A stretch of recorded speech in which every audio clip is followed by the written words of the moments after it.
اعوذ باللہ من الشیطان الرجیم بسم اللہ الرحمن الرحیم ولما رجع موسى إلى قومه غضبان آسفا قال بئس ما خلفتموني من بعدي أعجلتم أمر ربكم وألقى الألواح وأخذ برأس أخيه يجره إليه قال ابن إن القوم استضعفوني وقالوا يقتلونني فلا تشمت به الأعداء ولا تجعلني مع القوم الظالمين صدق اللہ العظیم رب اشرح لي صدری ويسر لي امری واحلل عقدۃ من لسانی یفقہوا قولی واجعل لي وزیرا من اہلی آمین یا رب العالمین۔ اور فرمایا جب موسیٰ علیہ السلام اپنی قوم کی طرف واپس آئے غم اور رنج میں بھرے ہوئے تو فرمایا کہ تم نے میرے بعد یہ بہت بری جانشینی کی کہ آپ نے رب کے حکم سے پہلے ہی تم نے جلد بازی کر لی اور جلدی سے تختیاں ایک طرف رکھی اور اپنے بھائی کا سر پکڑ کر ان کو اپنی طرف گھسیٹنے لگے۔ ہارون علیہ السلام نے کہا کہ اے میرے ماں جائے، ان لوگوں نے مجھ کو بے حقیقت سمجھا اور قریب تھا کہ مجھ کو قتل کر ڈالیں، تو تم مجھ پر دشمنوں کو مت ہنساؤ اور مجھ کو ان ظالموں کے ذیل میں مت شمار کرو۔ جب موسیٰ علیہ السلام نے آ کر دیکھا کہ وہ بچڑے کی عبادت میں لگے ہوئے ہیں تو سخت غضبناک ہوئے اور جلدی میں تختیاں بھی جو کوہ طور سے لائے تھے ایسے طور پر رکھی کہ دیکھنے والوں کو محسوس ہوا کہ انہوں نے نیچے پھینک دی ہیں، جسے قرآن نے ڈال دی سے تعبیر کیا ہے۔ تاہم اگر پھینک بھی دی ہوں تو اس میں سوء ادبی نہیں، کیونکہ مقصد ان کا تختیوں کی بے ادبی نہیں بلکہ دینی غیرت و حمیت میں بے خود ہو کر غیر اختیاری طور پر ان سے یہ فعل سرزد ہوا۔ حضرت ہارون علیہ السلام و موسیٰ علیہ السلام آپس میں سگے بھائی تھے، لیکن یہاں حضرت ہارون علیہ السلام نے ماں جائے اس لیے کہا کہ اس لفظ میں پیار اور نرمی کا پہلو زیادہ ہے۔ حضرت ہارون علیہ السلام نے اپنا یہ عذر پیش کیا جس کی وجہ سے وہ قوم کو شرک جیسے جرم عظیم سے روکنے میں ناکام رہے، ایک اپنی کمزوری اور دوسرا بنی اسرائیل کا عناد و سرکشی کہ وہ انہیں قتل تک کر دینے پر آمادہ ہو گئے تھے اور انہیں اپنی جان بچانے کے لیے خاموش ہونا پڑا، جس کی اجازت ایسے موقع پر اللہ نے دی ہے۔ میری ہی سرزنش کرنے سے دشمن خوش ہوں گے، جبکہ یہ موقع تو دشمنوں کی سرکوبی اور ان سے اپنی قوم کو بچانے کا ہے۔ اور ویسے بھی عقیدہ و عمل میں مجھے کس طرح ان کے ساتھ شمار کیا جا سکتا ہے؟ میں نے نہ شرک کا ارتکاب کیا، نہ اس کی اجازت دی، نہ اس پر خوش ہوا، صرف خاموش رہا، اور اس کے لیے بھی میرے پاس معقول عذر موجود ہے۔ پھر میرا شمار ظالموں مشرکوں کے ساتھ کس طرح ہو سکتا ہے؟ چنانچہ حضرت موسیٰ علیہ السلام نے اپنے اور اپنے بھائی ہارون علیہ السلام کے لیے مغفرت و رحمت کی دعا مانگی۔ قال رب اغفر لي ولأخي وادخلنا في رحمتك وأنت أرحم الراحمين۔ موسیٰ علیہ السلام نے فرمایا کہ اے میرے رب، میری خطا معاف فرما اور میرے بھائی کی بھی، اور ہم دونوں کو اپنی رحمت میں داخل فرما، اور تو سب رحم کرنے والوں سے زیادہ رحم کرنے والا ہے۔ ان الذين اتخذوا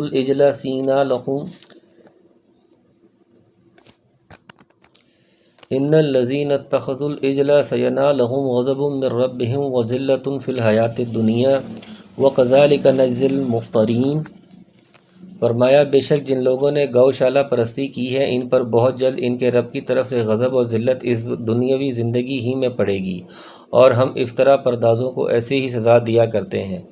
اللہ کا غضب یہ تھا کہ توبہ کے لیے قتل ضروری قرار پایا، اور اسے قبل جب تک جیتے رہے ذلت اور رسوائی کے وہ مستحق قرار پائے، اور یہ سزا انہی کے لیے خاص نہیں ہے، جو بھی اللہ پر افطرا کرتا ہے اس کو ہم یہی سزا دیتے ہیں۔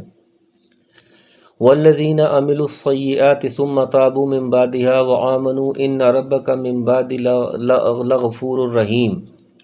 اور فرمایا جن لوگوں نے گناہ کے کام کیے پھر وہ ان کے بعد توبہ کر لیں اور ایمان لے آئیں تو تمہارا رب اس توبہ کے بعد گناہ معاف کر دینے والا، رحمت فرمانے والا ہے۔ ہاں جنہوں نے توبہ کر لی ان کے لیے اللہ تعالیٰ غفور الرحیم ہے۔ معلوم ہوا کہ توبہ سے ہر گناہ معاف ہو جاتا ہے بشرطے کہ خالص توبہ ہو۔ وَلَمَّا سَقَطَ عَنْ مُوسَى الْغَضَبُ أَخَذَ الْأَلْوَاحَ وَفِي نُسْخَتِهَا هُدًى وَرَحْمَةٌ لِّلَّذِينَ هُمْ لِرَبِّهِمْ يَرْهَبُونَ۔ اور جب موسیٰ علیہ السلام کا غصہ فروغ ہوا تو ان تختیوں کو اٹھا لیا اور ان کے مضامین میں ان لوگوں کے لیے جو اپنے رب سے ڈرتے تھے ہدایت اور رحمت تھی۔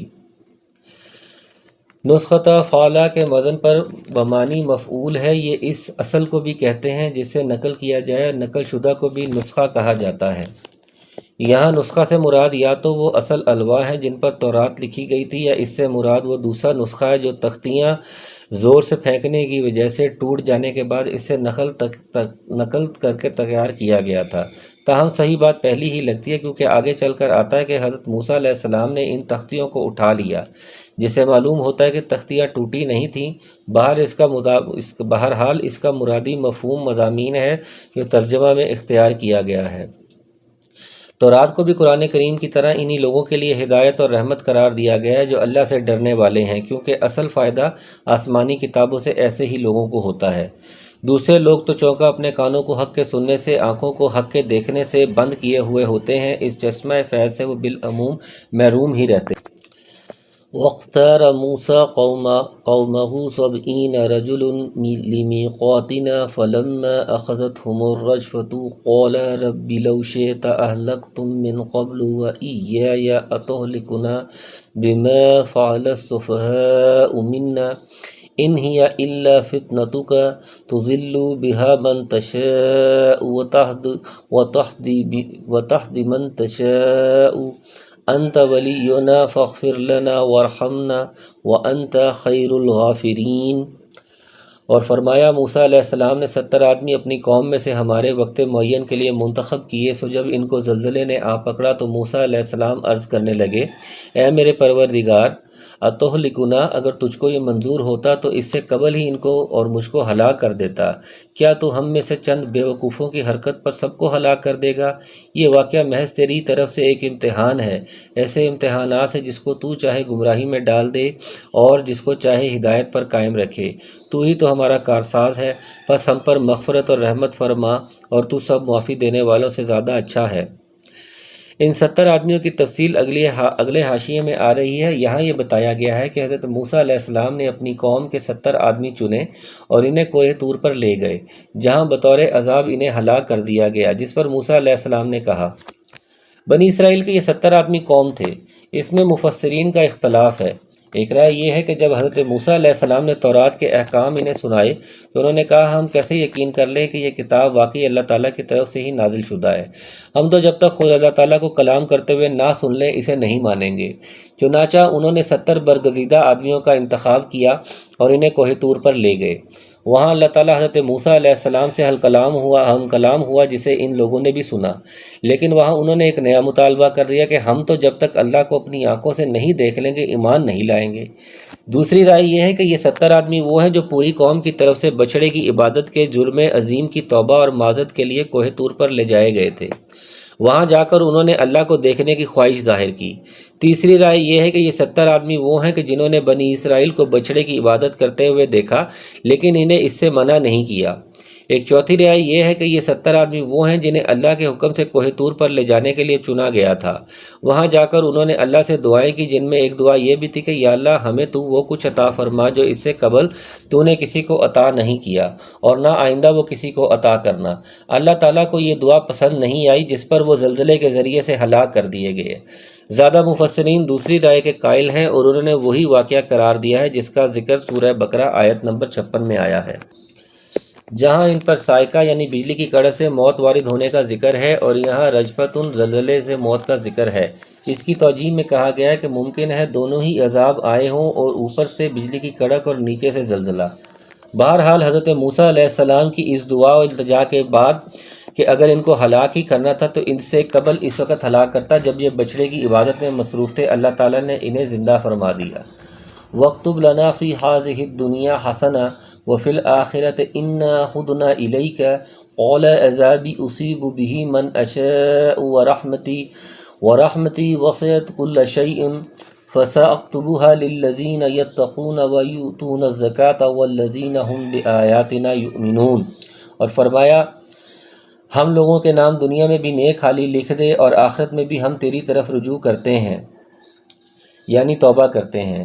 اللہ تعالیٰ نے فرمایا کہ میں اپنا عذاب اسی پر واقع کرتا ہوں جس پر چاہتا ہوں، اور میری رحمت تمام اشیاء پر محیط ہے۔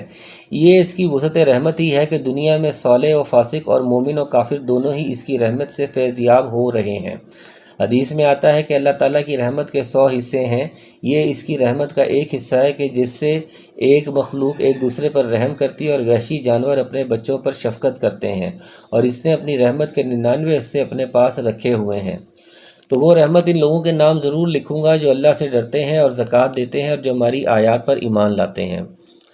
الذین یتبعون الرسول النبی الامی الذی یجدونہ مکتوبا عندہم فی التوراۃ والانجیل یأمرہم بالمعروف وینہاہم عن المنکر ویحل لہم الطیبات ویحرم علیہم الخبائث ویضع عنہم اصرہم والاغلال التی کانت علیہم والذین آمنوا بہ وعزروہ ونصروہ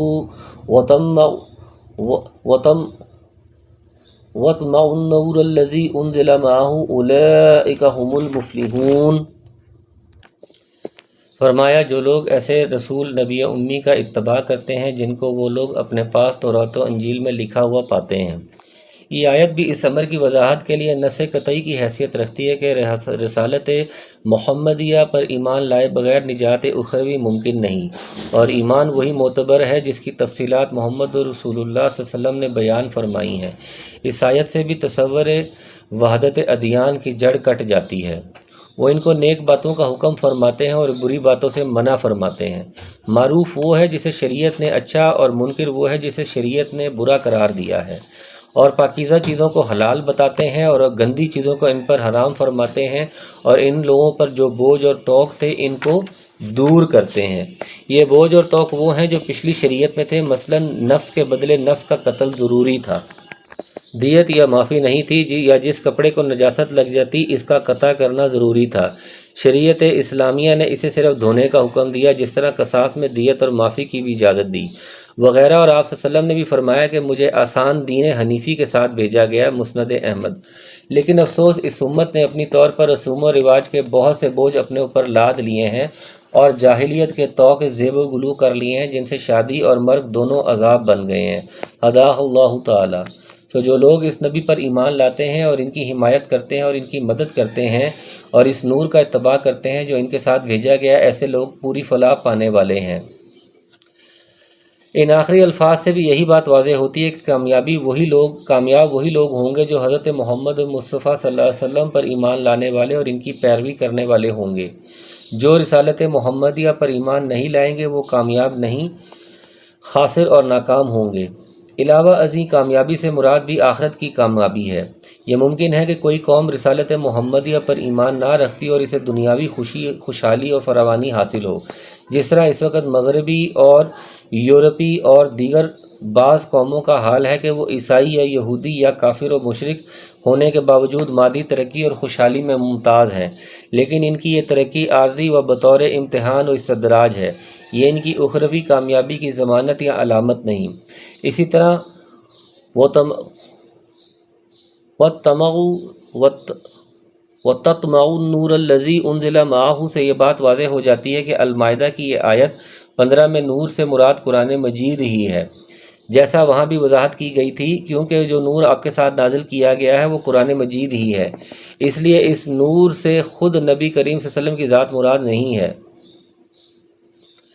ہاں یہ الگ بات ہے کہ آپ کی صفات میں ایک صفت نور بھی ہے جس سے کفر و شرک کی تاریکیاں دور ہوئیں، لیکن آپ کے نوری صفت ہونے سے آپ کا نور من نور اللہ ہونا ثابت نہیں ہو سکتا، جس طرح اہل بدعت یہ ثابت کرتے ہیں۔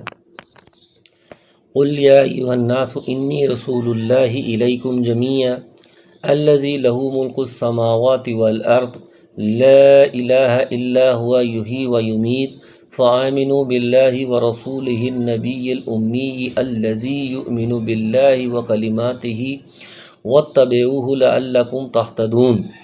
تو فرمایا آپ کہہ دیجئے کہ اے لوگوں میں تم سب کی طرف اس اللہ تعالیٰ کا بھیجا ہوا ہوں جس کی بادشاہی تمام آسمانوں اور زمینوں میں ہے، اس کے علاوہ کوئی عبادت کے لائق نہیں، وہی زندگی دیتا ہے اور وہی موت دیتا ہے، سو اللہ تعالیٰ پر ایمان لاؤ اور اس کے نبی امی پر جو کہ اللہ تعالیٰ پر اور اس کے احکام پر ایمان رکھتے ہیں اور ان کا اتباع کرو تاکہ تم راہ پر آ جاؤ۔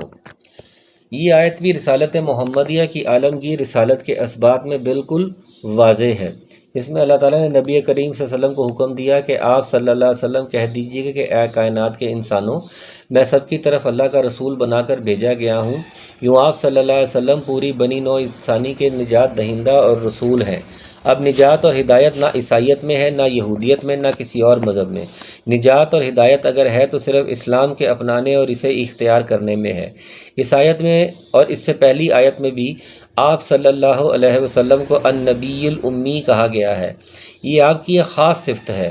امی کے معنی ہے ان پڑھ، یعنی آپ صلی اللہ علیہ وسلم نے کسی استاد کے سامنے زانوِ تلمذ طے نہیں کیا، کسی سے کسی قسم کی تعلیم حاصل نہیں کی، لیکن اس کے باوجود آپ صلی اللہ علیہ وسلم نے جو قرآن کریم پیش کیا، اس کے اعجاز و بلاغت کے سامنے دنیا بھر کے فصحاء و بلغاء عاجز آ گئے، اور آپ نے جو تعلیمات پیش کیں ان کی صداقت و حقانیت کی ایک دنیا معترف ہے، جو اس بات کی دلیل ہے کہ آپ واقعی اللہ کے سچے رسول ہیں، ورنہ ایک امی یعنی ان پڑھ نہ ایسا قرآن پیش کر سکتا ہے اور نہ ایسی تعلیمات بیان فرما سکتا ہے جو عدل و انصاف کا بہترین نمونہ اور انسانیت کی فلاح و کامرانی کے لیے ناگزیر ہیں۔ انہیں اپنائے بغیر دنیا حقیقی امن و سکون اور راحت و عافیت سے ہمکنار نہیں ہو سکتی۔ وَمِن قَوْمِ مُوسَىٰ أُمَّةٌ يَهْدُونَ بِالْحَقِّ وَبِهِ يَعْدِلُونَ، اور قوم موسیٰ میں ایک جماعت ایسی بھی ہے جو حق کے مطابق ہدایت کرتی ہے اور اسی کے مطابق انصاف بھی کرتی ہے۔ اس سے مراد وہی چند لوگ ہیں جو مسلمان ہو گئے تھے، عبداللہ بن سلام وغیرہ رضی اللہ عنہم۔ وَقَطَّعْنَاهُمْ اثْنَتَ عَشْرَةَ أَسْبَاطًا أُمَمًا وَأَوْحَيْنَا إِلَىٰ مُوسَىٰ إِذِ اسْتَسْقَاهُ قَوْمُهُ أَنِ اضْرِب بِعَصَاكَ الْحَجَرَ فانبجست منه اثنتا عشرة عينا قد علم كل أناس مشربهم وظللنا عليهم الغمام وأنزلنا عليهم المن والسلوى كلوا من طيبات ما رزقناكم وما ظلمونا ولكن كانوا أنفسهم يظلمون۔ فرمایا ہم نے ان 12 خاندانوں میں تقسیم کر کے سب کی الگ الگ جماعت مقرر کر دی۔ اسباط سبت کی جمع ہے یعنی پوتا، یہاں اسباط قبائل کے معنی میں ہے، یعنی حضرت یعقوب علیہ السلام کے 12 بیٹوں سے 12 قبیلے معرض وجود میں آئے۔ ہر قبیلے پر اللہ تعالیٰ نے ایک ایک نقیب نگران بھی مقرر فرما دیا تھا۔ وَبَعَثْنَا مِنْهُ اثْنَتَا عَشْرَ نَقِيبًا۔ المائدہ، یہاں اللہ تعالیٰ ان 12 قبیلوں کے بعض صفات میں ایک دوسرے سے ممتاز ہونے کی بنا پر ان کے الگ الگ گروہ ہونے کو بطور امتنان کے ذکر فرما رہا ہے۔ اور ہم نے موسیٰ علیہ السلام کو حکم دیا جبکہ ان کی قوم نے ان سے پانی مانگا کہ اپنے عصا کو فلاں پتھر پر مارو، پس فوراً اسے 12 چشمے پھوٹ نکلے۔ ہر شخص نے اپنے پانی پینے کا موقع معلوم کر لیا، اور ہم نے ان پر ابر کو سایہ فگن کیا اور ان کو من و سلوہ، ترنجبین اور بٹیرے پہنچائی، کھاؤ نفیس چیزوں سے جو کہ ہم نے تم کو دی ہیں، اور انہوں نے ہمارا کوئی نقصان نہیں کیا لیکن اپنا ہی نقصان کرتے تھے۔ وَإِذَا قِيلَ لَهُمْ اسْكُنُوا هَٰذِهِ الْقَرْيَةَ وَكُلُوا مِنْهَا حَيْثُ شِئْتُمْ وَقُولُوا حِطَّةٌ وَادْخُلُوا الْبَابَ سُجَّدًا نَغْفِرْ لَكُمْ خَطِيئَاتِكُمْ سَنَزِيدُ الْمُحْسِنِينَ۔ اور فرمایا جب ان کو حکم دیا گیا کہ تم لوگ اس آبادی میں جا کر رہو اور کھاؤ، اور اس سے جس جگہ تم رغبت کرو، اور زبان سے یہ کہتے جانا کہ توبہ اور جھکے جھکے دروازے میں داخل ہونا، ہم تمہاری خطاؤں کو معاف فرما دیں گے، جو لوگ نیک کام کریں گے ان کو مزید برآں اور دیں گے۔ وَبَدَّلَ الَّذِينَ ظَلَمُوا مِنْهُمْ قَوْلًا غَيْرَ الَّذِي قِيلَ لَهُمْ فَأَرْسَلْنَا عَلَيْهِمْ رِجْزًا مِّنَ السَّمَاءِ بِمَا كَانُوا يَظْلِمُونَ۔ سو بدل ڈالا ان ظالموں نے ایک اور کلمہ جو خلاف تھا اس کلمہ کے جس کی ان سے فرمائش کی گئی تھی، اس پر ہم نے ان پر ایک آفت سماوی بھیجی، اس وجہ سے کہ وہ حکم کو ضائع کرتے تھے۔ 160 تا 162 آیت میں جو باتیں بیان کی گئی ہیں وہ ہیں جو پارہ الف لام میم سورہ بقرہ کے آغاز میں بیان کی گئی ہیں۔ وَاسْأَلْهُمْ عَنِ الْقَرْيَةِ الَّتِي كَانَتْ حَاضِرَةَ الْبَحْرِ إِذْ يَعْدُونَ فِي السَّبْتِ إِذْ تَأْتِيهِمْ حِيتَانُهُمْ يَوْمَ سَبْتِهِمْ شُرَعًا وَيَوْمَ لَا يَسْبِتُونَ لَا تَأْتِيهِمْ كَذَلِكَ نَبْلُوهُمْ بِمَا كَانُوا يَفْسُقُونَ۔ فرمایا آپ ان لوگوں سے اور اس بستی والوں کا جو کہ دریائے شور کے قریب آباد تھے اس وقت کا حال پوچھئے جبکہ وہ ہفتہ کے بارے میں حد سے نکل رہے تھے، جبکہ ان کے ہفتہ کے روز تو ان کی مچھلیاں ظاہر ہو کر ان کے سامنے آتی تھی اور اٹکھیلیاں کرتی تھیں، اور جب ہفتہ کا دن نہ ہوتا تو ان کے سامنے نہ آتی تھی۔ ہم ان کی اس طرح پر آزمائش کرتے تھے اس سبب کہ وہ بے حکمی کیا کرتے تھے۔ وَاسْأَلُهُمْ میں ہم ضمیر سے مراد یہود ہیں، یعنی ان سے پوچھیے۔ اس میں یہودیوں کو یہ بتانا بھی مقصود ہے کہ اس واقعے کا علم نبی کریم صلی اللہ علیہ وسلم کو بھی ہے، جو آپ صلی اللہ علیہ وسلم کی صداقت کی دلیل ہے، کیونکہ اللہ کی طرف سے وحی کے بغیر آپ صلی اللہ علیہ وسلم کو اس واقعے کا علم نہیں ہو سکتا۔ اس بستی کی تعین میں اختلاف ہے، کوئی اس کا نام ایلا، کوئی تبریہ، کوئی ایلیا، اور کوئی شام کی کوئی بستی جو سمندر کے قریب تھی بتلاتا ہے۔ مفسرین کا زیادہ رجحان ایلا کی طرف ہے، جو مدین اور کوہ طور کے درمیان دریائے کلزم کے ساحل پر واقع تھی۔ ہیتان ہوت یعنی مچھلی کی جمع ہے، شرن شارے کی جمع ہے، معنی ہے پانی کے اوپر ابھر کر آنے والیاں۔ یہ یہودیوں کے اس واقعے کی طرف اشارہ ہے جس میں انہیں ہفتے والے دن مچھلیوں کا شکار کرنے سے منع فرما دیا گیا تھا، لیکن بطور آزمائش ہفتے والے دن مچھلیاں کثرت سے آتیں اور پانی کے اوپر ظاہر ہو کر انہیں دعوت شکار دیتیں، اور جب یہ دن گزر جاتا تو اس طرح نہ آتیں۔ بالآخر یہودیوں نے ایک حیلہ سازی کر کے حکم الہی سے تجاوز کیا کہ گڑھے کھود لیے تاکہ مچھلیاں اس میں پھنسی رہیں، اور جب ہفتے کا دن گزر جاتا تو پھر انہیں پکڑ لیتے۔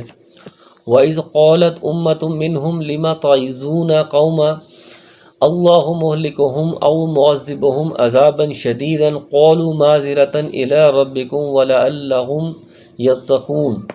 اور فرمایا جبکہ ان میں سے ایک جماعت نے یوں کہا کہ تم ایسے لوگوں کو کیوں نصیحت کرتے ہو جن کو اللہ بالکل ہلاک کرنے والا ہے یا ان کو سزا دینے والا ہے۔ انہوں نے جواب دیا کہ تمہارے رب کے روبرو عذر کرنے کے لیے اور اس کے لیے کہ شاید یہ ڈر جائیں۔ اس جماعت سے صالحین کی وہ جماعت مراد ہے جو اس ہیلے کا ارتکاب بھی نہیں کرتی تھی اور ہیلہ گروں کو سمجھا کر ان کی اصلاح سے مایوس بھی ہو گئی تھی۔ تاہم کچھ اور لوگ بھی سمجھانے والے تھے جو انہیں واعظ و نصیحت کرتے تھے۔ صالحین کی یہ جماعت انہیں یہ کہتی کہ ایسے لوگوں کو واعظ و نصیحت کا کیا فائدہ جن کی قسمت میں ہلاکت و عذاب الہی ہے، یا اس جماعت سے وہی نافرمان اور تجاوز کرنے والے مراد ہیں۔ جب ان کو واعظ کرنے والے نصیحت کرتے تو یہ کہتے کہ جب تمہارے خیال میں ہلاکت یا عذاب الہی ہمارا مقدر ہے تو پھر ہمیں کیوں واعظ کرتے ہو؟ تو وہ جواب دیتے کہ ایک تو اپنے رب کے سامنے معذرت پیش کرنے کے لیے تاکہ ہم تو اللہ کی گرفت سے محفوظ رہیں، کیونکہ معصیت الہی کا ارتکاب کرتے ہوئے دیکھنا اور پھر اسے روکنے کی کوشش نہ کرنا بھی جرم ہے جس پر اللہ تعالیٰ کی گرفت ہو سکتی ہے۔ اور دوسرا فائدہ یہ ہے کہ شاید یہ لوگ حکم الہی سے تجاوز کرنے سے باز ہی آ جائیں۔ پہلی تفسیر کی روح سے یہ 3 جماعتیں ہوئیں۔ نمبر 1 نافرمان اور شکار کرنے والی جماعت۔ نمبر 2 وہ جماعت جو بالکل کنارہ کش ہو گئی، نہ وہ نافرمانوں میں تھی نہ منع کرنے والوں میں۔ نمبر 3 وہ جماعت جو نافرمان بھی نہیں تھی اور بالکل کنارہ کش بھی نہیں ہوئی تھی بلکہ نافرمانوں کو منع کرتی تھی۔ دوسری تفسیر کی روح سے یہ 2 جماعتیں ہوں گی، ایک نافرمانوں کی اور دوسری منع کرنے والوں کی۔ فَلَمَّا نَسُوا مَا ذُكِّرُوا بِهِ أَنجَيْنَا الَّذِينَ يَنْهَوْنَ عَنِ السُّوءِ وَأَخَذْنَا الَّذِينَ ظَلَمُوا بِعَذَابٍ بَئِسَ بِمَا كَانُوا يَفْسُقُونَ۔ تو فرمایا سو جب وہ اس کو بھول گئے جو ان کو سمجھایا جاتا تھا تو ہم نے ان کو تو بچا لیا جو اس بری عادت سے منع کیا کرتے تھے، اور ان لوگوں کو جو کہ زیادتی کرتے تھے ایک سخت عذاب میں پکڑ لیا اس وجہ سے کہ وہ بے حکمی کیا کرتے تھے، یعنی واعظ و نصیحت کی انہوں نے کوئی پرواہ نہیں کی اور نافرمانی پر اڑے رہے، یعنی وہ ظالم بھی تھے۔ اللہ تعالیٰ کی نافرمانیوں کا ارتکاب کر کے انہوں نے اپنی جانوں پر ظلم کیا اور انہیں جہنم کا ایندھن بنا لیا، اور فاسق بھی کہ اللہ کے حکموں سے سرتابی کو انہوں نے اپنا شیوا اور وتیرہ بنا لیا تھا۔ فَلَمَّا عَتَوْا مَا نَهُوا عَنْهُ قُلْنَا لَهُمْ كُونُوا قِرَدَةً خَاسِئِينَ، یعنی جب وہ جس کام سے ان کو منع کیا گیا تھا اس میں حد سے نکل گئے تو ہم نے ان کو کہہ دیا تم ذلیل بندر بن جاؤ۔ عطو کے معنی ہے انہوں نے اللہ کی نافرمانی میں حد سے تجاوز کیا۔ مفسرین کے درمیان اس امر میں اختلاف ہے کہ نجات پانے والے صرف وہی تھے جو منع کرتے تھے، اور باقی دونوں عذاب الہی کی زد میں آئے یا زد میں آنے والے صرف معصیت کار تھے، اور باقی 2 جماعتیں نجات پانے والی تھیں۔ امام ابن کثیر نے دوسری رائے کو ترجیح دی ہے۔ وَإِذْ تَأَذَّنَ رَبُّكَ لَيَبْعَثَنَّ عَلَيْهِمْ إِلَىٰ يَوْمِ الْقِيَامَةِ مَن يَسُومُوهُمْ سُوءَ الْعَذَابِ إِنَّ رَبَّكَ لَسَرِيعُ الْعِقَابِ وَإِنَّهُ لَغَفُورٌ رَحِيمٌ۔ اور فرمایا وہ وقت یاد کرنا چاہیے کہ آپ کے رب نے یہ بات بتلا دی کہ وہ ان یہود پر قیامت تک ایسے شخص کو ضرور مسلط کرتا رہے گا جو ان کو سزائے شدید کی تکلیف پہنچاتا رہے گا۔ نا تازنا ایزان بمانی اعلام، خبر دینا، جتلا دینا سے باب تفعول ہے، یعنی وہ وقت بھی یاد کرو جب آپ کے رب نے ان یہودیوں کو اچھی طرح باخبر کر دیا یا جتلا دیا تھا۔ لیب اسنا میں لام تاکید ہے جو قسم کے معنی کا فائدہ دیتا ہے، یعنی قسم کھا کر نہایت تاکید کے ساتھ اللہ تعالیٰ فرما رہا ہے کہ وہ ان پر قیامت تک ایسے لوگوں کو مسلط کرتا رہے گا جو ان کو سخت عذاب میں مبتلا رکھیں گے۔ چنانچہ یہودیوں کی پوری تاریخ اسی ذلت و مسکنت اور غلامی و محکومی کی تاریخ ہے جس کی خبر اللہ تعالیٰ نے اس آیت میں دی ہے۔ اسرائیل کی موجودہ حکومت قرآن کی بیان کردہ اس حقیقت کے خلاف نہیں ہے، اس لیے کہ وہ قرآن ہی کے بیان کردہ استثناء و حبل من الناس کی مظہر ہے جو قرآنی حقیقت کے خلاف نہیں بلکہ اس کی مؤید ہے۔ تفصیل کے لیے دیکھیے سورہ آل عمران کا حاشیہ۔ بلا شبہ آپ کا رب جلد ہی سزا دے دیتا ہے اور بلا شبہ وہ واقعی بڑی مغفرت اور بڑی رحمت والا ہے، یعنی اگر ان میں سے کوئی توبہ کر کے مسلمان ہو جائے تو وہ اس ذلت و سوء عذاب سے بچ جائے گا۔ وَقَطَّعْنَاهُمْ فِي الْأَرْضِ أُمَمًا مِّنْهُمُ الصَّالِحُونَ وَمِنْهُمْ دُونَ ذَلِكَ وَبَلَوْنَاهُمْ بِالْحَسَنَاتِ وَالسَّيِّئَاتِ لَعَلَّهُمْ يَرْجِعُونَ۔ اور فرمایا ہم نے دنیا میں ان کی مختلف جماعتیں کر دیں، بعض ان میں نیک تھے اور بعض ان میں اور طرح کے تھے، اور ہم ان کو خوشحالیوں اور بدحالیوں سے آزماتے رہے ہیں کہ شاید باز آ جائیں۔ اس میں یہود کے مختلف گروہوں میں بٹ جانے اور ان میں سے بعض کے نیک ہونے کا ذکر ہے، اور ان کو دونوں طریقوں سے آزمائے جانے کا بیان ہے کہ شاید وہ اپنی حرکتوں سے باز آ جائیں اور اللہ کی طرف رجوع کر لیں۔ فَخَلَفَ مِن بَعْدِهِمْ خَلْفٌ وَرِثُوا الْكِتَابَ يَأْخُذُونَ عَرْضَ هَٰذَا الْأَدْنَىٰ وَيَقُولُونَ سَيَغْفِرُ لَنَا وَإِن يَأْتِهِمْ أَرْضٌ مِّثْلُهُ يَأْخُذُوهُ أَلَمْ يُؤْخَذْ عَلَيْهِم مِّيثَاقُ الْكِتَابِ أَلَّا يَقُولُوا عَلَى اللَّهِ إِلَّا الْحَقَّ وَدَرَسُوا مَا فِيهِ وَالدَّارُ الْآخِرَةُ خَيْرٌ لِّلَّذِينَ يَتَّقُونَ أَفَلَا تَعْقِلُونَ۔ پھر ان کے بعد ایسے لوگ ان کے جانشین ہوئے کہ کتاب کو ان سے حاصل کیا وہ اس دنیا فانی کا مال متاع لے لیتے ہیں اور کہتے ہیں کہ ہماری ضرور مغفرت ہو جائے گی۔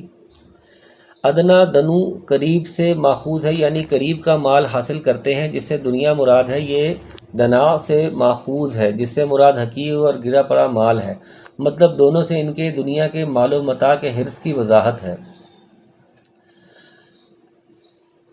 ادنا دنو قریب سے، خلف لام پر فتح کے ساتھ اولاد سالک اور خلف بسکون العلام نالائق اولاد کو کہتے ہیں۔ اردو میں بھی ناخلف کی ترکیب نالائق اولاد کے معنی میں مستعمل ہے، اور کہتے ہیں کہ ہماری ضرور مغفرت ہو جائے گی، یعنی طالب دنیا ہونے کے باوجود اللہ سے مغفرت کی امید رکھتے ہیں، جیسے آج کل کے مسلمانوں کا بھی حال یہی ہے۔ حالانکہ اگر ان کے پاس ویسا ہی مال و متاع آنے لگے تو اس کو بھی لے لیں گے۔ کیا ان سے اس کتاب کے اس مضمون کا عہد نہیں لیا گیا کہ اللہ کی طرف بجز حق بات کے اور کسی بات کی نسبت نہ کریں گے؟ یعنی اس کے باوجود وہ اللہ کی طرف جھوٹی باتیں منسوب کرنے سے باز نہیں آتے، مثلاً وہی مغفرت کی بات جو اوپر گزر چکی ہے۔ انہوں نے اس کتاب میں جو کچھ تھا اس کو پڑھ لیا۔ اس کا ایک دوسرا مفہوم مٹانا بھی ہو سکتا ہے، جیسے درستر ریح الآثار، ہوا نے نشانات مٹا ڈالے، یعنی کتاب کی باتوں کو مٹا ڈالا، محو کر دیا، یعنی ان پر عمل ترک کر دیا۔ اور آخرت والا گھر ان لوگوں کے لیے بہتر ہے جو تقوی رکھتے ہیں، پھر کیا تم نہیں سمجھتے؟ اس کا ایک دوسرا مفہوم مٹانا بھی ہے۔ وَالَّذِينَ يُمَسِّكُونَ بِالْكِتَابِ وَأَقَامُوا الصَّلَاةَ إِلَّنَا نُضِيعُ أَجْرَ الْمُصْلِحِينَ۔ فرمایا جو لوگ کتاب کے پابند ہیں اور نماز کی پابندی کرتے ہیں، ہم ایسے لوگوں کو جو اپنی اصلاح کریں ثواب ضائع نہ کریں گے۔ ان لوگوں میں سے جو تقوی کا راستہ اختیار کر لیں، کتاب کو مضبوطی سے تھام لیں جس سے مراد اصلی تورات ہے، اور جس پر عمل کرتے ہوئے نبوت محمدی پر ایمان لے آئیں، نماز وغیرہ کی پابندی کریں، تو اللہ ایسے مصلحین کا اجر ضائع نہیں کرے گا۔ اس میں ان اہل کتاب سیاق کلام سے یہاں بطور خاص یہود کا ذکر ہے جو تقوی، تمسک بالکتاب اور اقامت صلاۃ کا اہتمام کریں، اور ان کے لیے آخرت کی خوشخبری ہے۔ اس سے مطلب یہ ہے کہ مسلمان ہو جائیں اور رسالت محمدیہ پر ایمان لے آئیں۔ کیونکہ اب پیغمبر آخر الزماں حضرت محمد مصطفیٰ صلی اللہ علیہ وسلم پر ایمان لائے بغیر نجات اخروی ممکن نہیں۔ وَإِذْ نَتَقْنَا الْجَبَلَ فَوْقَهُمْ كَأَنَّهُ ظُلَلَةٌ وَظَنُّوا أَنَّهُ وَاقِعٌ بِهِمْ خُذُوا مَا آتَيْنَاكُمْ بِقُوَّةٍ وَاذْكُرُوا مَا فِيهِ لَعَلَّكُمْ تَتَّقُونَ۔ اور وہ وقت بھی قابل ذکر ہے جب ہم نے پہاڑ کو اٹھا کر صاحبان کی طرح ان کے اوپر معلق کر دیا اور ان کو یقین ہو گیا کہ اب ان پر گرا، اور کہا کہ جو کتاب ہم نے تم کو دی ہے اسے مضبوطی کے ساتھ قبول کرو اور یاد رکھو جو احکام اس میں ہے، اس سے توقع ہے کہ تم متقی بن جاؤ۔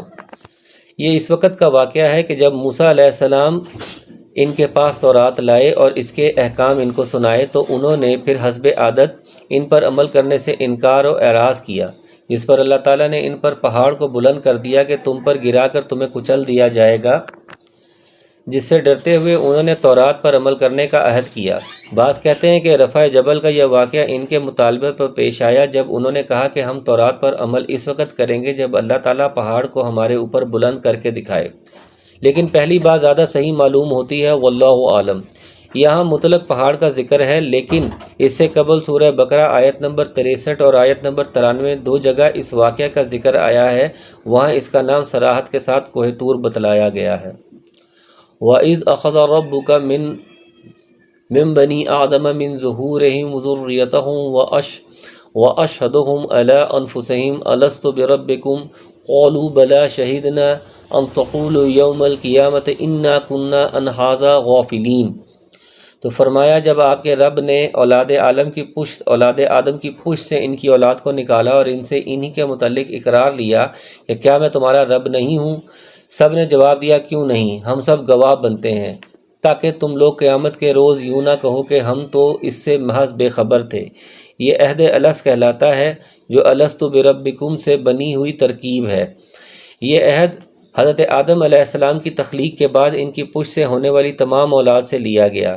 اس کی تفصیل ایک صحیح حدیث میں اس طرح آتی ہے کہ عرفہ والے دن نعمان جگہ میں اللہ تعالیٰ نے اسلاب آدم سے عہد میثاق لیا، پس آدم کی پشت سے ان کی ہونے والی تمام اولاد کو نکالا اور اس کو اپنے سامنے پھیلا دیا اور ان سے پوچھا کیا میں تمہارا رب نہیں ہوں؟ سب نے کہا بلا شہیدنا، کیوں نہیں، ہم سب رب ہونے کی گواہی دیتے ہیں۔ مسند احمد۔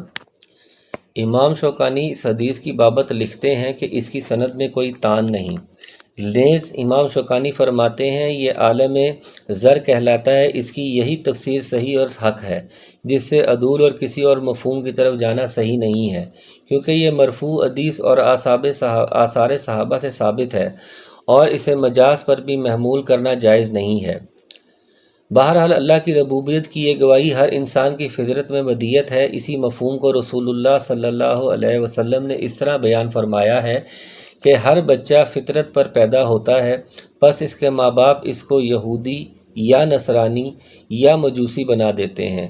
جس طرح جانور کا بچہ صحیح سالم پیدا ہوتا ہے، اس کا ناک کان کٹا نہیں ہوتا۔ صحیح بخاری اور صحیح مسلم کی روایت ہے، اللہ تعالیٰ فرماتا ہے میں نے اپنے بندوں کو حنیف، اللہ کی طرف یکسوئی سے متوجہ ہونے والا پیدا کیا ہے، پس شیطان ان کو ان کے دین فطری سے گمراہ کر دیتا ہے۔ یہ فطرت یا دین فطرت یہی رب کی توحید اور اس کی نازل کردہ شریعت ہے جو اب اسلام کی صورت میں محفوظ اور موجود ہے۔ او تقولوا انما اشرک آباؤنا من قبل وكنا ذریة من بعدهم افتہلکنا بما فعل المبطلون، یا یوں کہو کہ پہلے شرک تو ہمارے بڑوں نے کیا اور ہم ان کے بعد ان کی نسل میں ہوئے، سو کیا ان غلط راہ والوں کے فعل پر تو ہم کو ہلاکت میں ڈال دے گا؟ یعنی ہم نے یہ اخذ عہد اور اپنی ربوبیت کی گواہی اس لیے لی تاکہ تم یہ عذر پیش نہ کر سکو کہ ہم تو غافل تھے یا ہمارے باپ دادا شرک کرتے آئے تھے۔ یہ اگر قیامت والے دن بارگاہ الہی میں مسموع نہیں ہوں گے۔ وَكَذَلِكَ نُفَصِّلُ الْآيَاتِ وَلَعَلَّهُمْ يَرْجِعُونَ، فرمایا ہم اسی طرح آیات کو صاف صاف بیان کرتے ہیں تاکہ وہ باز آ جائیں۔ وَاتْلُ عَلَيْهِمْ نَبَأَ الَّذِي آتَيْنَاهُ آيَاتِنَا فَانْسَلَخَ مِنْهَا فَأَتْبَعَهُ الشَّيْطَانُ فَكَانَ مِنَ الْغَاوِينَ، پھر ان لوگوں کو اس شخص کا حال پڑھ کر سنائیے کہ جس کو ہم نے اپنی آیات دی، پھر وہ ان سے بالکل ہی نکل گیا، پھر شیطان اس کے پیچھے لگ گیا، سو وہ گمراہ لوگوں میں شامل ہو گیا۔ مفسرین نے اسے کسی ایک متعین شخص سے متعلق قرار دیا ہے جسے کتاب الہی کا علم حاصل تھا، لیکن پھر وہ دنیا کے پیچھے لگ کر گمراہ ہو گیا۔ تاہم اس کی تعین میں کوئی مستند بات مروی بھی نہیں، اس لیے اس تکلف کی ضرورت نہیں ہے۔ یہ عام ہے اور ایسے فرد یا افراد ہر امت اور ہر دور میں ہوتے رہے ہیں۔ جو بھی اس صفت کا حامل ہوگا وہ اس کا مصداق قرار پائے گا۔ وَلَوْ شِئْنَا لَرَفَعْنَاهَا بِهَا وَلَكِنَّا أَخْلَدَ إِلَى الْأَرْضِ وَاتَّبَعَ هَوَاهُ فَمَثَلُهُ كَمَثَلِ الْكَلْبِ إِن تَحْمِلْ عَلَيْهِ يَلْهَثْ أَوْ تَتْرُكْهُ يَلْهَثْ ذَلِكَ مَثَلُ الْقَوْمِ الَّذِينَ كَذَّبُوا بِآيَاتِنَا فَاقْصُصِ الْقَصَصَ لَعَلَّهُمْ يَتَفَكَّرُونَ۔ اور اگر ہم چاہتے تو اس کو ان آیات کی بدولت بلند مرتبہ کر دیتے، لیکن وہ تو دنیا کی طرف مائل ہو گیا اور اپنی نفسانی خواہشات کی پیروی کرنے لگا، سو اس کی حالت کتے کی سی ہو گئی کہ اگر تو اس پر حملہ کرے تب بھی ہانپے یا اس کو چھوڑ دے تب بھی ہانپے۔ یہی حالت ان لوگوں کی ہے جنہوں نے ہماری آیات کو جھٹلایا، سو آپ اس حال کو بیان کر دیجئے، شاید وہ لوگ کچھ سوچیں۔ لحظ کہتے ہیں تھکاوٹ یا پیاس وغیرہ کی وجہ سے زبان کے باہر نکالنے کو۔ کتے کی یہ عادت ہوتی ہے کہ تم اسے ڈانٹو، ڈپٹو یا اس کے حال پر چھوڑ دو، دونوں حالات میں وہ بھونکنے سے باز نہیں آتا۔ اسی طرح اس کی یہ عادت بھی ہے کہ وہ شکم سیر ہو یا بھوکا، تندرست ہو یا بیمار، تھکا ماندہ ہو یا توانا، ہر حال میں زبان باہر نکالے ہانپے رہتا ہے۔ یہی حال ایسے شخص کا ہے، اسے واعظ و نصیحت کرو یا نہ کرو، اس کا حال ایک ہی رہے گا اور دنیا کے مال و متاع کے لیے اس کی راڑ ٹپکتی رہے گی۔ اور اس قسم کے لوگوں سے عبرت حاصل کر کے گمراہی سے بچیں اور حق کو اپنائیں۔ ساء مثلا القوم الذین کذبوا بآیاتنا وانفسهم كانوا یظلمون۔ تو فرمایا ان لوگوں کی حالت بھی بری حالت ہے جو ہماری آیات کو جھٹلاتے ہیں اور وہ اپنا نقصان کرتے ہیں۔ مثلاً تمیز ہے، اصل عبارت یوں ہوگی ساء مثلا مثل القوم الذین کذبوا بآیاتنا من یہد اللہ فہو المہتدی ومن یضلل فاولئک هم الخاسرون۔ فرمایا جس کو اللہ ہدایت کرتا ہے سو ہدایت پانے والا ہے، وہی ہوتا ہے، اور جس کو وہ گمراہ کر دے سو ایسے ہی لوگ خسارے میں پڑنے والے ہیں۔ یہ اس کے قانون مشیت کا بیان ہے جس کی وضاحت پہلے 2-3 مرتبہ کی جا چکی ہے۔ وَلَقَدْ ذَرَأْنَا لِجَهَنَّمَ كَثِيرًا مِنَ الْجِنِّ وَالْإِنسِ لَهُمْ قُلُوبٌ لَا يَفْقَهُونَ بِهَا وَلَهُمْ أَعْيُنٌ لَا يُبْصِرُونَ بِهَا وَلَهُمْ آذَانٌ لَا يَسْمَعُونَ بِهَا أُولَئِكَ كَالْأَنْعَامِ بَلْ هُمْ أَضَلُّ أُولَئِكَ هُمُ الْغَافِلُونَ۔ فرمایا ہم نے ایسے بہت سے جن اور انسان دوزخ کے لیے پیدا کیے ہیں۔ اس کا تعلق تقدیر سے ہے، یعنی ہر انسان اور جن کی بابت اللہ کو علم تھا کہ وہ دنیا میں جا کر اچھے یا برے کیا اعمال کریں گے، اس کے مطابق اس نے لکھ رکھا ہے۔ یہاں انہی دوزخیوں کا ذکر ہے جنہیں اللہ کے علم کے مطابق دوزخ والے ہی کام کرنے تھے۔ آگے ان کی مزید صفات بیان کر کے بتا دیا گیا کہ جن لوگوں کے اندر یہ چیزیں اسی انداز میں ہوں گی جس کا ذکر یہاں کیا گیا تو سمجھ لو کہ اس کا انجام برا ہے۔ ان کے دل ایسے ہیں جن سے نہیں سمجھتے، اور ان کی آنکھیں ایسی ہیں جن سے نہیں دیکھتے، اور ان کے کان ایسے ہیں جن سے نہیں سنتے۔ یہ لوگ چوپایوں کی طرح یعنی جانوروں کی طرح ہیں، بلکہ یہ ان سے بھی زیادہ گمراہ ہیں۔ یہی لوگ غافلین میں سے ہیں۔ یعنی دل، آنکھ، کان، یہ چیزیں اللہ نے اس لیے دی ہیں کہ انسان ان سے فائدہ اٹھاتے ہوئے اپنے پروردگار کو سمجھے، اس کی آیات کا مشاہدہ کرے اور حق کی بات کو غور سے سنے۔ لیکن جو شخص ان مشاعر سے یہ کام نہیں لیتا وہ گویا ان سے عدم انتفاع فائدہ نہ اٹھانے میں چوپایوں کی طرح، بلکہ ان سے بھی زیادہ گمراہ ہے۔ اس لیے کہ چوپائے تو پھر بھی اپنے نفع نقصان کا کچھ شعور رکھتے ہیں اور نفع والی چیزوں سے نفع اٹھاتے اور نقصان دینے والی چیزوں سے بچ کر رہتے ہیں، لیکن اللہ تعالیٰ کی ہدایت سے اعراض کرنے والے شخص کے اندر تو یہ تمیز کرنے کی صلاحیت ہی ختم ہو جاتی ہے کہ اس کے لیے مفید چیز کون سی ہے اور مضر کون سی ہے۔ اس لیے اگلے جملے میں انہیں غافل بھی کہا گیا ہے۔ وَلِلَّهِ الْأَسْمَاءُ الْحُسْنَى فَادْعُوهُ بِهَا وَذَرُوا الَّذِينَ يُلْحِدُونَ فِي أَسْمَائِهِ سَيُجْزَوْنَ مَا كَانُوا يَعْمَلُونَ۔ اور اچھے اچھے نام اللہ ہی کے لیے ہیں، سو ان ناموں سے اللہ ہی کو موسوم کیا کرو، اور ایسے لوگوں سے تعلق بھی نہ رکھو جو اس کے ناموں میں کج روی کرتے ہیں۔ ان لوگوں کو ان کے کیے کی ضرور سزا ملے گی۔ حسنہ آسنوں کی تانیث ہے۔ اللہ کے ان اچھے ناموں سے مراد اللہ کے وہ نام ہیں جن سے اس کی مختلف صفات، اس کی عظمت و جلالت اور اس کی قدرت و طاقت کا اظہار ہوتا ہے۔ صحیحین کی حدیث میں ان کی تعداد 99 ایک کم 100 بتلائی گئی ہے، اور فرمایا کہ جو ان کو شمار کرے گا جنت میں داخل ہوگا۔ اللہ تعالیٰ طاق ہے، طاق کو پسند فرماتا ہے۔ بخاری۔ شمار کرنے کا مطلب ہے ان پر ایمان لانا یا ان کو گننا اور انہیں ایک ایک کر کے بطور تبرک اخلاص کے ساتھ پڑھنا، یا ان کا حفظ، ان کے معنی کا جاننا اور ان سے اپنے آپ کو متصف کرنا۔ روایات میں ان 99 ناموں کا ذکر کیا گیا، لیکن یہ روایات ضعیف ہیں اور علماء نے انہیں مدرج قرار دیا، یعنی راویوں کا اضافہ، اور نبی صلی اللہ علیہ وسلم کی حدیث کا حصہ نہیں ہے۔ نیز علماء نے یہ بھی وضاحت کی ہے کہ اللہ کے ناموں کی تعداد 99 پہ منحصر نہیں ہے بلکہ اس سے زیادہ ہیں۔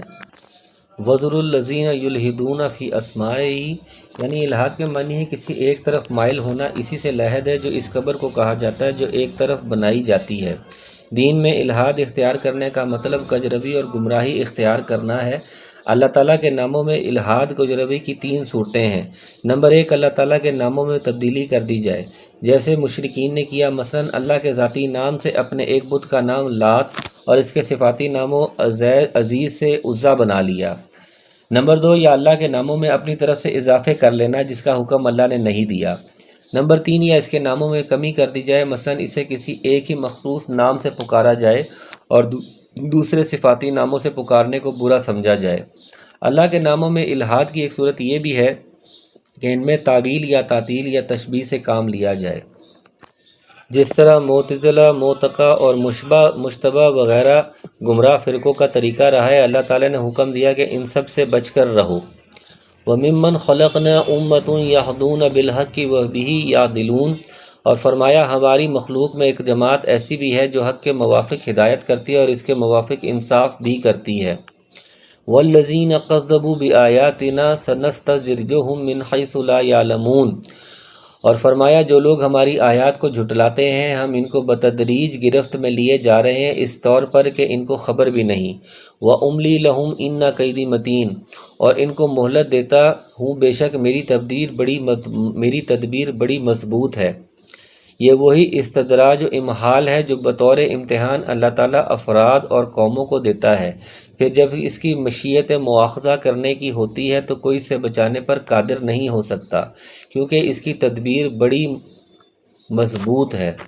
استدراج کی مزید وضاحت اس طرح ہے کہ انسان کئی دفعہ غفلت میں اور گمراہی میں غلط راستے پہ چلتا چلا جاتا ہے اور اللہ تبارک و تعالیٰ اس راستے پہ اس کو چلنے دیتا ہے، اس لیے اس استدراج سے بچنا چاہیے اور اللہ تعالیٰ کی توبہ قبول فرمانی چاہیے۔ اولم یتفکروا ما بصاحبہم من جنۃ ان ہوا الا نذیر مبین، فرمایا کہ ان لوگوں نے اس بات پر غور نہیں کیا کہ ان کے ساتھی کو ذرا بھی جنون نہیں، وہ تو صرف ایک صاف صاف ڈرانے والے ہیں۔ صاحب ان سے مراد نبی کریم صلی اللہ علیہ وسلم کی ذات گرامی ہے، جن کی بابت مشرکین کبھی ساحر اور کبھی مجنون نعوذ باللہ کہتے تھے۔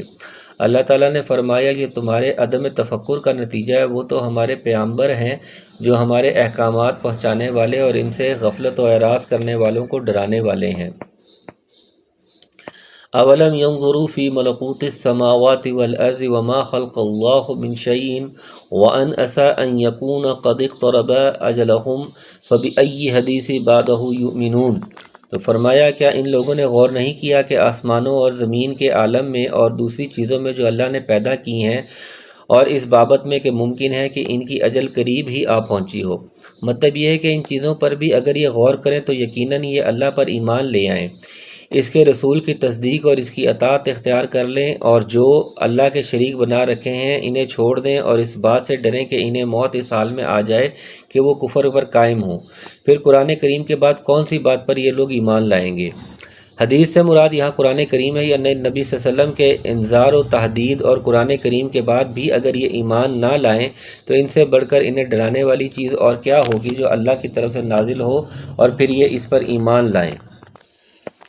من یضلل اللہ فلا ہادی لہ ویذرہم فی طغیانہم یعمہون، جس کو اللہ تعالیٰ گمراہ کر دے اس کو کوئی راہ پر نہیں لا سکتا، اور اللہ تعالیٰ ان کو ان کی گمراہی میں بھٹکتے ہوئے چھوڑ دیتا ہے۔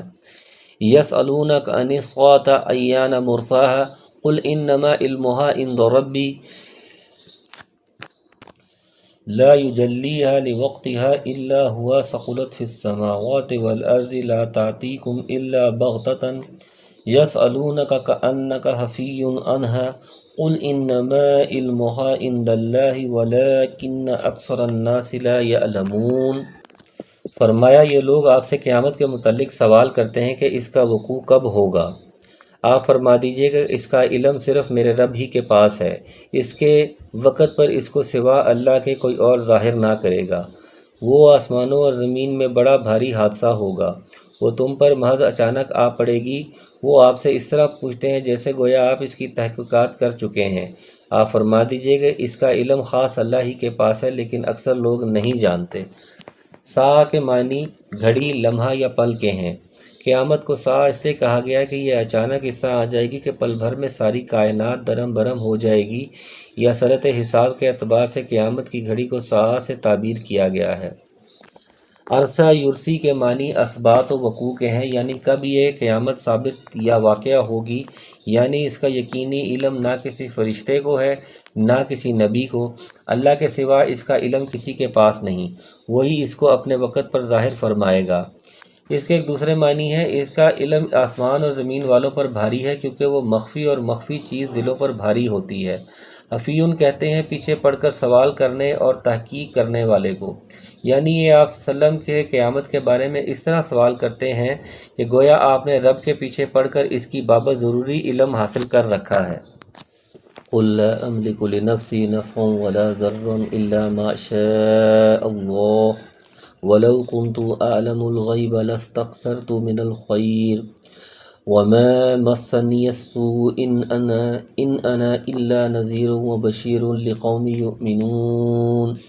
فرمایا آپ فرما دیجئے کہ میں خود اپنی ذات خاص کے لیے کسی نفع کا اختیار نہیں رکھتا اور نہ کسی ضرر کا، مگر اتنا ہی کہ جتنا اللہ نے چاہا ہو، اور اگر میں غیب کی باتیں جانتا ہوتا تو میں بہت سے منافع حاصل کر لیتا اور کوئی نقصان مجھ کو نہ پہنچتا۔ میں تو محض ڈرانے والا اور بشارت دینے والا ہوں ان لوگوں کو جو ایمان رکھتے ہیں۔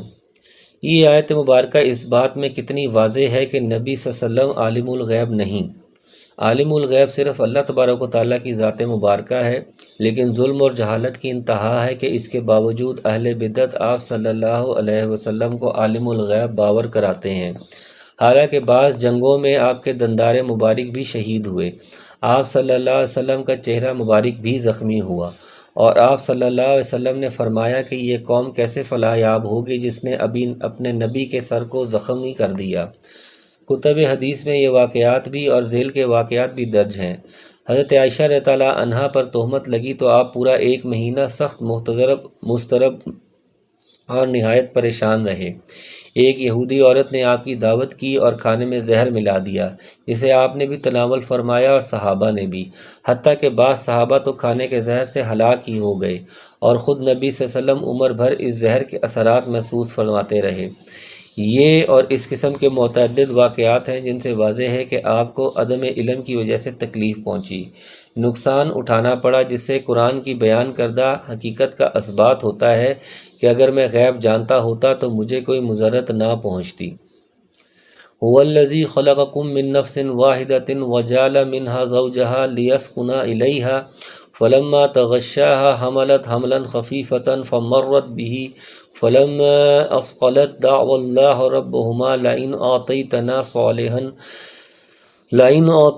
صالحا لنکونن من الشاکرین۔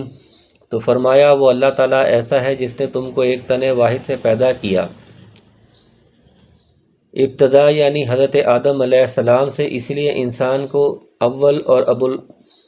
ان کو انسان اول اور ابو البشر فرمایا جاتا ہے، اور اسی سے اس کا جوڑا بنایا۔ اس سے مراد حضرت حوا ہیں جو حضرت آدم علیہ السلام کی زوج بنی۔ ان کی تخلیق حضرت آدم علیہ السلام سے ہوئی، جس طرح کہ منہا کی ضمیر ہے جو نفس واحدہ کی طرف راجع ہے، واضح ہے۔ مزید دیکھیے سورہ نساء، تاکہ وہ اس سے اپنے جوڑے سے انس حاصل کرے، یعنی اسے اطمینان و سکون حاصل کرے، اس لیے کہ ایک جنس اپنے ہی ہم جنس سے صحیح معنوں میں مانوس اور قریب ہو سکتی ہے، جو سکون حاصل کرنے کے لیے ضروری ہے، قربت کے بغیر یہ ممکن ہی نہیں۔ دوسرے مقام پر اللہ تعالیٰ نے فرمایا وَمِنْ آيَاتِهِ أَنْ خَلَقَ لَكُم مِّنْ أَنفُسِكُمْ أَزْوَاجًا لِتَسْكُنُوا إِلَيْهَا وَجَعَلَ بَيْنَكُم مَّوَدَّةً وَرَحْمَةً۔ سورہ روم۔ اللہ کی نشانیوں میں سے یہ بھی ہے کہ اس نے تمہارے لیے تم ہی میں سے یا تمہاری جنس ہی سے جوڑے پیدا کیے تاکہ تم ان سے سکون حاصل کرو، اور تمہارے درمیان اس نے پیار و محبت رکھ دی۔ یعنی اللہ تعالیٰ نے مرد اور عورت دونوں کے اندر ایک دوسرے کے لیے جو جذبات اور کشش رکھی ہے، فطرت کے یہ تقاضے وہ جوڑا بن کر پورا کرتے ہیں اور ایک دوسرے سے قرب و انس حاصل کرتے ہیں۔ چنانچہ یہ واقعہ ہے کہ جو باہمی پیار میاں بیوی کے درمیان ہوتا ہے وہ دنیا میں کسی اور کے ساتھ نہیں ہوتا۔ پھر جب میاں بیوی سے قربت کی تو اس کو حمل رہ گیا ہلکا سا، یعنی یہ نسل انسانی اسی طرح بڑی اور آگے چل کر جب ان میں سے ایک زوج یعنی میاں بیوی نے ایک دوسرے سے قربت کی، تغشاہا کے معنی بیوی سے ہم بستری کرنا ہے، یعنی وطی کرنے کے لیے ڈھانپا۔ سو وہ اس کو لیے ہوئے چلتی پھرتی رہی۔ پھر جب وہ بوجھل ہو گئی تو وہ دونوں میاں بیوی اللہ سے جو ان کا مالک ہے دعا کرنے لگے کہ تو نے ہم کو صحیح سالم اولاد دے دی تو ہم خوب تیری شکر گزاری ادا کریں گے۔ یعنی حمل کے ابتدائی ایام میں حتیٰ کہ نطفے سے علقہ اور علقہ سے مضغہ بننے تک حمل خفیف ہی رہتا ہے، محسوس بھی نہیں ہوتا اور عورت کو زیادہ گرانی بھی نہیں ہوتی۔ بوجھل ہو جانے سے مراد جب بچہ پیٹ میں بڑا ہو جاتا ہے تو جو ولادت کا وقت قریب آتا جاتا ہے، والدین کے دل میں خطرات اور توہمات پیدا ہوتے جاتے ہیں، بالخصوص جب عورت کو اٹھرا کی بیماری ہو، تو انسانی فطرت ہے کہ خطرات میں وہ اللہ کی طرف رجوع کرتا ہے خالص ہو کر۔ چنانچہ وہ دونوں اللہ سے دعائیں کرتے ہیں اور شکر گزاری کا عہد کرتے ہیں۔ فَلَمَّا آتَاهُمَا صَالِحًا جَعَلَا لَهُ شُرَكَاءَ فِيمَا آتَاهُمَا فَتَعَالَى اللَّهُ عَمَّا يُشْرِكُونَ۔ تو فرمایا جب اللہ نے دونوں کو صحیح سالم اولاد دے دی تو اللہ کی دی ہوئی چیز میں وہ دونوں اللہ کے شریک قرار دینے لگے، سو اللہ پاک ہیں ان کے شرک سے۔ شرک قرار دینے سے مراد یہ کہ یا تو بچے کا نام ایسا رکھنا ہے، مثلا امام بخش، پیرادتا، عبد شمس، بندہ علی وغیرہ، جس سے یہ اظہار ہوتا ہو کہ یہ بچہ فلاں بزرگ فلاں پیر کی نعوذ باللہ من ذالک نظر کرم کا نتیجہ ہے، یا پھر اپنے اس عقیدے کا اظہار کرے کہ ہم فلاں بزرگ یا فلاں قبر پر گئے تھے جس کے نتیجے میں یہ بچہ پیدا ہوا ہے، یا کسی مردہ کے نام کی نظر و نیاز دے، یا بچے کو کسی قبر پر لے جا کر اس کا ماتھا وہاں ٹکائے کہ ان کے طفیل بچہ ہوا ہے۔ یہ ساری صورتیں اللہ کا شریک ٹھہرانے کی ہیں جو بدقسمتی سے مسلمان عوام میں بھی عام ہے۔ اگلی آیت میں اللہ تعالیٰ شرک کی تردید فرما رہا ہے۔ اَیُشْرِکُونَ مَا لَا يَخْلُقُ شَیْئًا وَهُمْ يُخْلَقُونَ۔ فرمایا کہ ایسوں کو شریک ٹھہراتے ہیں جو کسی چیز کو پیدا نہ کر سکے اور وہ خود ہی پیدا کیے گئے ہیں۔ وَلَا يَسْتَطِيعُونَ لَهُمْ نَصْرًا وَلَا أَنفُسُهُمْ يَنصُرُونَ۔ اور وہ ان کو کسی قسم کی مدد نہیں دے سکتے اور وہ خود بھی مدد نہیں کر سکتے۔ وَإِن تَدْعُوهُمْ إِلَى الْهُدَىٰ لَا يَتَّبِعُوكُمْ سَوَاءٌ عَلَيْكُمْ أَدَعَوْتُمُوهُمْ أَمْ أَنْتُمْ صَامِتُونَ۔ فرمایا اگر تم ان کو کوئی بات بتلانے کو پکارو تو تمہارے کہنے پر نہ چلیں، تمہارے اعتبار سے دونوں امر برابر ہیں، خواہ تم ان کو پکارو یا تم خاموش رہو، یعنی تمہاری بتلائی ہوئی بات پر عمل نہیں کریں گے۔ ایک دوسرا مفہوم اس کا یہ کہ اگر تم ان سے رشد و ہدایت طلب کرو تو وہ تمہاری بات نہیں مانیں گے، نہ تمہیں کوئی جواب ہی دیں گے۔ ان الذین تدعون من دون اللہ عباد امثالکم فادعوہم فلیستجیبوا لکم ان کنتم صادقین۔ فرمایا واقعی تم اللہ کو چھوڑ کر ان کی عبادت کرتے ہو، وہ بھی تم ہی جیسے بندے ہیں، سو تم ان کو پکارو، پھر ان کو چاہیے کہ تمہارا کہنا کر دیں اگر تم سچے ہو۔ یعنی جب وہ زندہ تھے بلکہ اب تو تم خود ان سے زیادہ کامل ہو۔ اب وہ دیکھ نہیں سکتے، تم دیکھتے ہو، وہ سن نہیں سکتے، تم سنتے ہو، وہ کسی کی بات سمجھ نہیں سکتے، تم سمجھتے ہو، وہ جواب نہیں دے سکتے، تم دیتے ہو۔ اس سے معلوم ہوا کہ مشرکین جن کی مورتیاں بنا کر پوجتے تھے وہ بھی پہلے اللہ کے بندے یعنی انسان ہی تھے، جیسے حضرت نوح علیہ السلام کی قوم کے 5 بتوں کی بابت صحیح بخاری میں صراحت موجود ہے کہ وہ اللہ کے نیک بندے تھے۔ اللہم ارجل یمشون بہا ام لہم ایدی یبطشون بہا ام لہم اعین یبصرون بہا ام لہم اذان یسمعون بہا قل ادعوا شرکاءکم ثم کیدون فلا تنظرون۔ فرمایا کیا ان کے پاؤں ہیں جن سے وہ چلتے ہوں، یا ان کے ہاتھ ہیں جن سے وہ کسی چیز کو تھام سکیں، یا ان کی آنکھیں ہیں جن سے وہ دیکھتے ہوں، یا ان کے کان ہیں جن سے وہ سنتے ہوں؟ آپ فرما دیجئے تم اپنے سب شرکاء کو بلا لو، پھر میری ذرا رسانی کی تدبیر کرو، پھر مجھ کو ذرا مہلت نہ دو۔ یعنی اب ان میں سے کوئی چیز بھی ان کے پاس موجود نہیں ہے۔ مرنے کے ساتھ ہی دیکھنے، سننے، سمجھنے اور چلنے کی طاقت ختم ہو گئی۔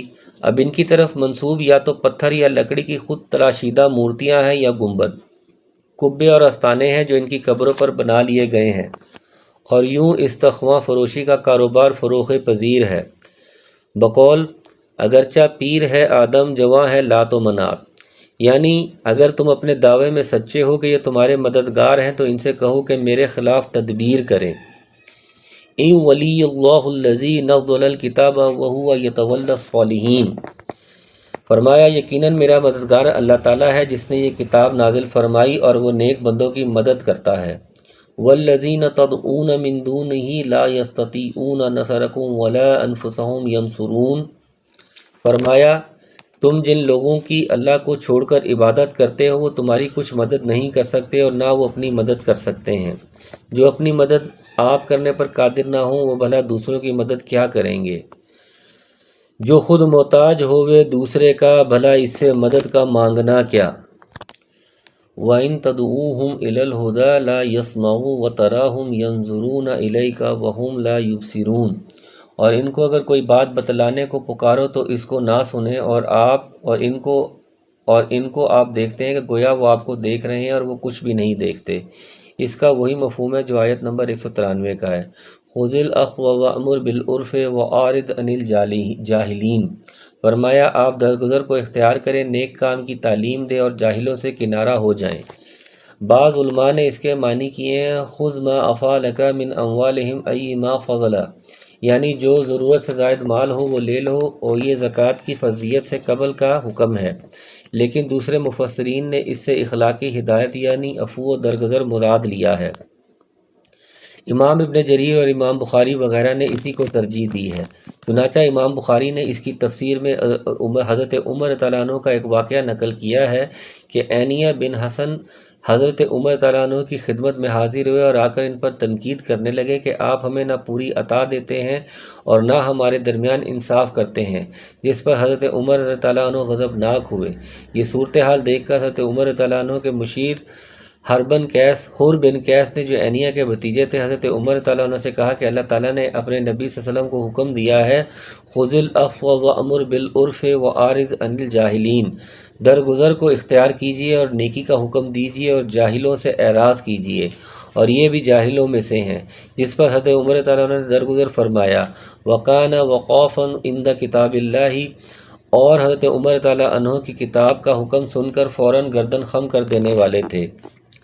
اس کی تائید ان احادیث سے بھی ہوتی ہے جن میں ظلم کے مقابلے میں معاف کر دینے، قطع رحمی کے مقابلے میں صلہ رحمی اور برائی کے بدلے احسان کرنے کی تلقین کی گئی ہے۔ عرف سے مراد معروف یعنی نیکی ہے، اور جاہلوں سے کنارہ ہو جائیں یعنی جب آپ نیکی کا حکم دینے میں اتمام حجت کر چکیں اور پھر بھی وہ نہ مانے تو ان سے اعراض فرما لے اور ان کے جھگڑوں اور حماقتوں کا جواب نہ دیجیے۔ وَإِمَّا يَنزَغَنَّكَ مِنَ الشَّيْطَانِ نَزْغٌ فَاسْتَعِذْ بِاللَّهِ إِنَّهُ سَمِيعٌ عَلِيمٌ، اور فرمایا اگر آپ کو کوئی وسوسہ شیطان کی طرف سے آنے لگے تو اللہ کی پناہ مانگ لیا کیجیے، بلا شبہ وہ خوب سننے والا، خوب جاننے والا ہے۔ اور اس موقع پر اگر آپ کو شیطان اشتعال میں لانے کی کوشش کرے تو آپ اللہ کی پناہ طلب فرما لیجیے۔ ان الذین اتقوا اذا مسهم طائف من الشیطان تذکروا فاذا هم مبصرون، فرمایا یقیناً جو لوگ خدا ترس ہیں جب ان کو کوئی خطرہ شیطان کی طرف سے آ جاتا ہے تو وہ یاد میں لگ جاتے ہیں تو یکا یک ان کی آنکھیں کھل جاتی ہیں۔ اس میں اہل تقوی کی بابت بتلایا گیا ہے کہ وہ شیطان سے چوکنا رہتے ہیں۔ طائف یا طیف اس تخیل کو کہتے ہیں جو دل میں آئے یا خواب میں نظر آئے۔ یہاں اسے شیطانی وسوسے کے معنی میں استعمال کیا گیا کیونکہ وسوسہ شیطانی بھی خیالات تصورات کے مشابہ ہے۔ وَإِخْوَانُهُمْ يَمُدُّونَهُمْ فِي الْغَيِّ ثُمَّ لَا يُقْصِرُونَ، فرمایا جو شیاطین کے تابع ہیں وہ ان کو گمراہی میں کھینچ لے جاتے ہیں پس وہ باز نہیں آتے۔ یعنی شیطان کافروں کو گمراہی کی طرف کھینچ لے جاتے ہیں، پھر وہ کافر گمراہی کی طرف جانے میں یا شیطان ان کو لے جانے میں کوتاہی کمی نہیں کرتے۔ یعنی لا یقصرون کا فاعل کافر بھی بن سکتے ہیں اور اخوان الکفار شیاطین بھی۔ وَإِذَا لَمْ تَأْتِهِمْ بِآيَةٍ قَالُوا لَوْلَا أَجْتَبَيْتَهَا قُلْ إِنَّمَا أَتَّبِعُ مَا يُوحَى إِلَيَّ مِنْ رَبِّي هَذَا بَصَائِرٌ مِنْ رَبِّكُمْ وَهُدًى وَرَحْمَةٌ لِقَوْمٍ يُؤْمِنُونَ۔ فرمایا اور جب آپ کوئی معجزہ ان کے سامنے ظاہر نہیں کرتے تو وہ لوگ کہتے ہیں کہ آپ یہ معجزہ کیوں نہ لائے۔ آپ فرما دیجئے کہ اگر میں اس کا اتباع کرتا ہوں جو مجھ پر میرے رب کی طرف سے حکم بھیجا گیا ہے، اور یہ گویا بہت سی دلیلیں ہیں تمہارے رب کی طرف سے اور ہدایت اور رحمت ہے ان لوگوں کے لیے جو ایمان رکھتے ہیں۔ مراد ایسا معجزہ ہے جو ان کے کہنے پر ان کی خواہش کے مطابق ظاہر کر کے دکھایا جائے، جیسے ان کے بعض مطالبات سورہ بنی اسرائیل میں بیان کیے گئے ہیں۔ لولا اجتبیتہا کے معنی ہیں تو اپنے پاس سے ہی کیوں نہیں بنا لاتا۔ اس کے جواب میں بتلایا گیا کہ آپ فرما دیجئے معجزات پیش کرنا میرے اختیار میں نہیں ہے، میں تو صرف وحی الہی کا پیروکار ہوں۔ ہاں البتہ یہ قرآن جو میرے پاس آیا ہے یہ بجائے خود ایک بہت بڑا معجزہ ہے، اس میں تمہارے رب کی طرف سے بصائر، دلائل و براہین اور ہدایت و رحمت ہے، بشرطے کہ کوئی ایمان لانے والا موجود ہو۔ وَإِذَا قُرِئَ الْقُرْآنُ فَاسْتَمِعُوا لَهُ وَأَنصِتُوا لَعَلَّكُمْ تُرْحَمُونَ۔ فرمایا جب قرآن پڑھا جایا کرے تو اس کی طرف کان لگا دیا کرو اور خاموش رہا کرو، امید ہے کہ تم پر رحمت ہو۔ یہ ان کافروں کو کہا جا رہا ہے جو قرآن کی تلاوت کرتے وقت شور کرتے تھے اور اپنے ساتھیوں کو کہتے کہ لا تسمعوا لہذا القرآن والغوا فیہ حمیما سیدا، یہ قرآن مت سنو اور شور کرو۔ ان سے کہا گیا کہ اس کے بجائے تم اگر غور سے سنو اور خاموش رہو تو شاید اللہ تعالیٰ تمہیں ہدایت سے نواز دے اور یوں تم رحمت الہی کے مستحق بن جاؤ۔ بعض ائمہ اسے عام مراد لیتے ہیں، یعنی جب بھی قرآن پڑھا جائے چاہے نماز ہو یا غیر نماز سب کو خاموشی سے قرآن سننے کا حکم ہے، اور پھر وہ اس عموم سے استدلال کرتے ہوئے جہری نمازوں میں مقتدی کے سورہ فاتحہ پڑھنے کو بھی اسی قرآنی حکم کے خلاف بتلاتے ہیں۔ لیکن دوسرے علماء کی رائے یہ ہے کہ جہری نمازوں میں امام کے پیچھے سورہ فاتحہ پڑھنے کی تاکید نبی صلی اللہ علیہ وسلم سے صحیح احادیث سے ثابت ہے۔ ان کے نزدیک اس آیت کو صرف کفار کے متعلق ہی سمجھنا صحیح ہے، جیسا کہ اس کے مکی ہونے سے بھی اس کی تائید ہوتی ہے، لیکن اگر اسے عام سمجھا جائے تب بھی اس عموم سے نبی صلی اللہ علیہ وسلم نے مقتدیوں کو خارج فرما دیا، اور یوں قرآن کے اس عموم کے باوجود جہری نمازوں میں مقتدیوں کا سورہ فاتحہ پڑھنا ضروری ہوگا، کیونکہ قرآن کے اس عموم کی یہ تخصیص صحیح و قوی احادیث سے ثابت ہے۔ بنابراین جس طرح اور بعض عمومات قرآنی کی تخصیص احادیث کی بنیاد پر تسلیم کی جاتی ہے، مثلا آیت الزانیۃ والزانی فاجلدوا سورہ نور کے عموم سے شادی شدہ زانی کا اخراج، اور سارق و سارقہ کے عموم سے ایسے چور کا اخراج یا تخصیص جسے ربع دینار سے کم مالیت کی چیز چوری کی ہو یا چوری شدہ چیز ہر زمین نہ رکھی ہو وغیرہ۔ اسی طرح فاستمعوا لہ وانصتوا کے عمومی حکم سے مقتدی خارج ہوں گے، اور ان کے لیے جہری نمازوں میں بھی سورہ فاتحہ کا پڑھنا ضروری ہوگا، کیونکہ نبی کریم صلی اللہ علیہ وسلم نے اس کی تاکید فرمائی ہے، جیسا کہ سورہ فاتحہ کی تفسیر میں یہ احادیث بیان کی گئی ہیں۔ وَاذْكُرْ رَبَّكَ فِي نَفْسِكَ تَضَرُّعًا وَخِيفَةً وَدُونَ الْجَهْرِ مِنَ الْقَوْلِ بالغدو والآصال ولا تکن من الغافلین۔ اور فرمایا اے شخص اپنے رب کی یاد کیا کر اپنے دل میں عاجزی کے ساتھ اور خوف کے ساتھ اور زور کی آواز کی نسبت کم آواز کے ساتھ صبح اور شام، اور اہل غفلت سے مت ہو جانا۔ اس کے بعد سورہ اعراف کی آخری آیت آ رہی ہے جو آیت السجدہ ہے۔ سامعین اور ناظرین جو بھی اس آیت مبارکہ کو سنیں ان کے اوپر سجدہ واجب ہے۔ ان الذین عند ربک لا یستکبرون عن عبادتہ ویسبحونہ ولہ یسجدون۔ صدق اللہ العظیم۔ فرمایا یقیناً جو تیرے رب کے نزدیک ہیں وہ اس کی عبادت سے تکبر نہیں کرتے اور اس کی پاکی بیان کرتے ہیں اور اس کو سجدہ کرتے ہیں۔ تمام سامعین سجدہ تلاوت ادا فرما لیجئے۔ والسلام علیکم ورحمۃ اللہ وبرکاتہ۔